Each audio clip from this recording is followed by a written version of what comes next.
ABC Kinderteach presents Watercress, written by Andrea Wang, illustrated by Jason Chin.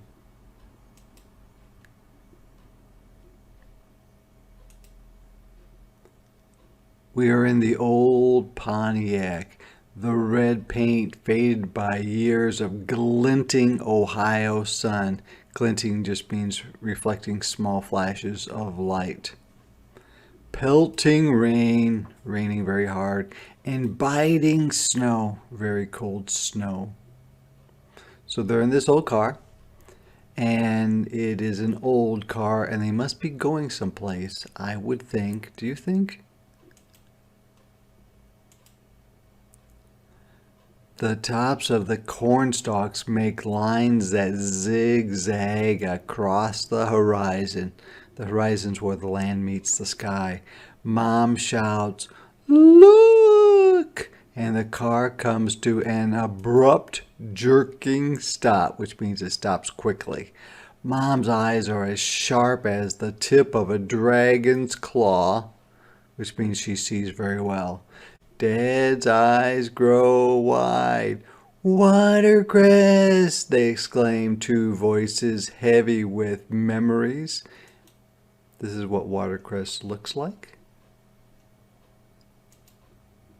And heavy with memories just means that it was filled with memories.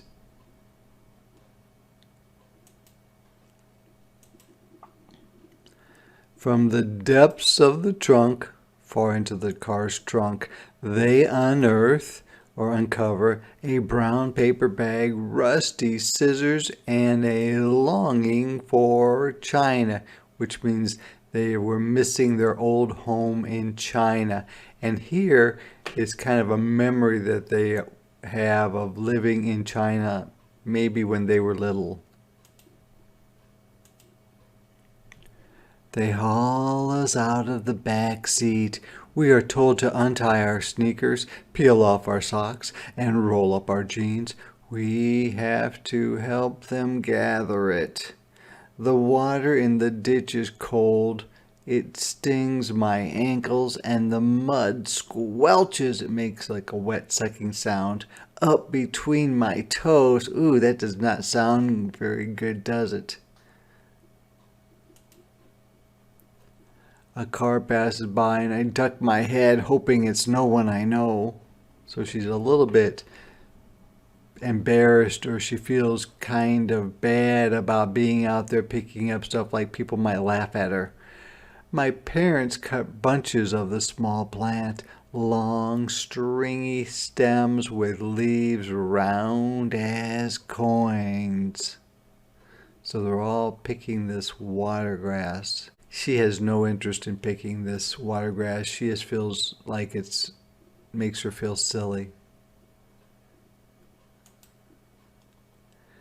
My big brother yanks watercress up by the handful, roots dripping dirty water onto my shirt, and thrusts it close to my face. There are tiny nails clinging to the underside, the bottom side of the plant, like right there. I squirm away, which means wiggle or twist away.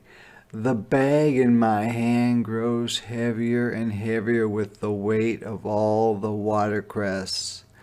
The paper is soaked, and I'm half afraid, half hopeful that the bottom will split, sending all the plants back down into the muck, the wet mud. So she's hoping that this brown paper sack will maybe fall apart, and then the watercress that's in there will fall down on the ground, so she won't have to carry it anymore, because she just is not very interested in picking this stuff.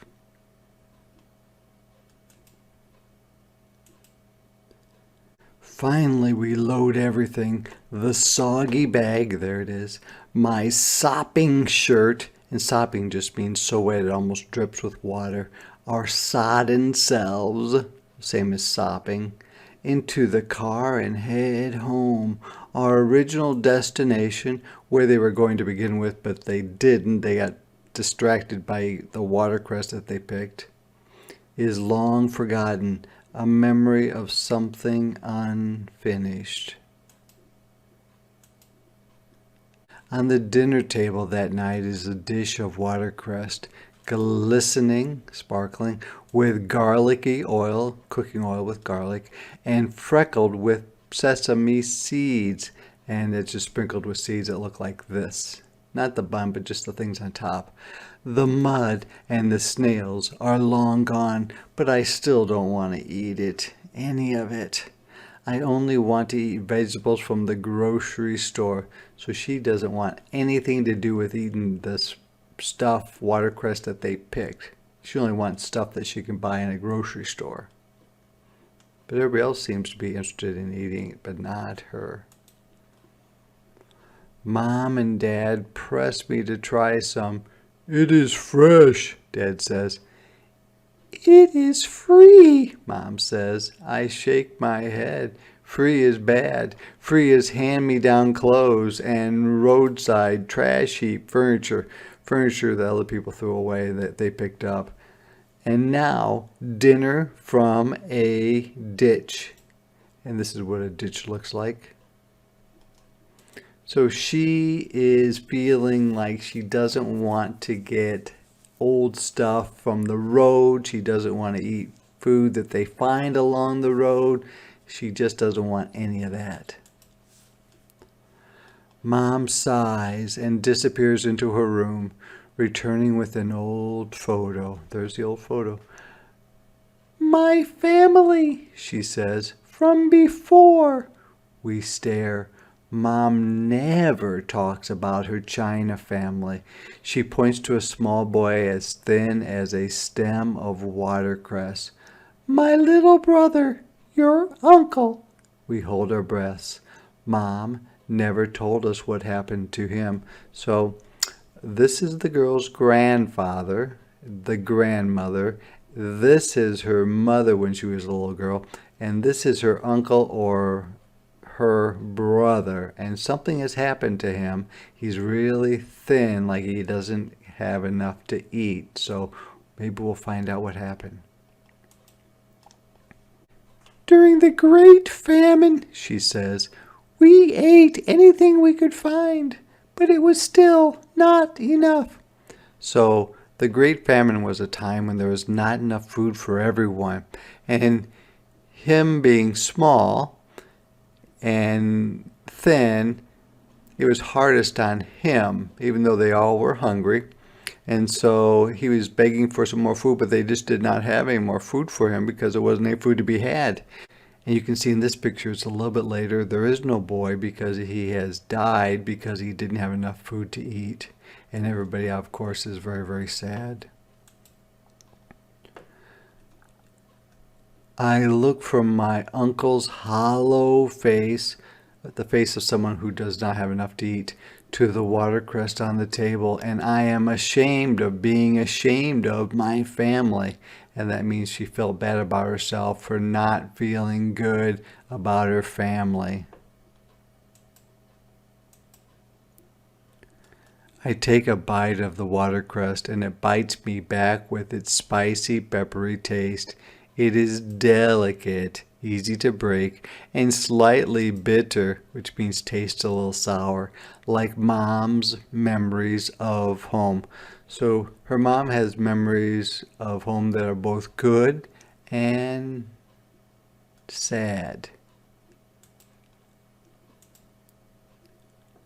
Together we eat it all and make a new memory of watercress. So now she is more understanding about the need to eat the watercress and what its importance is to their family.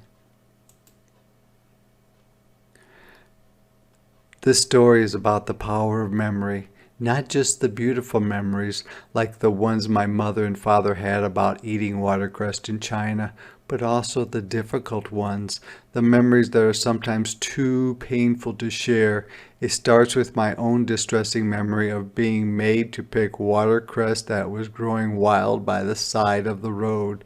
As the child of Chinese immigrants growing up in a small, mostly white town in Ohio, I was very aware of how different my family and I were from everyone else. It's hard to feel like you don't belong. and collecting food from a muddy roadside ditch just made that bad feeling more intense for me, something my very practical parents didn't understand. When I was young, my parents didn't talk about their memories of China, of growing up poor, losing siblings or brothers and sisters, and surviving war. I don't blame them. These are difficult topics to discuss with children, but it's important too for children to understand their family history. Perhaps if I had known about the hardships they had faced, I would have been more compassionate as a child. Maybe I would have felt more empathy, feeling what other people feel, and less anger, more pride in my heritage, and less shame or feeling bad about it. Memories have the power to inform, to inspire, and to heal. This story is both an apology and a love letter to my parents. It's also an encouragement to all children who feel different and to families with difficult past. Share your memories, tell your stories. They are essential or needed.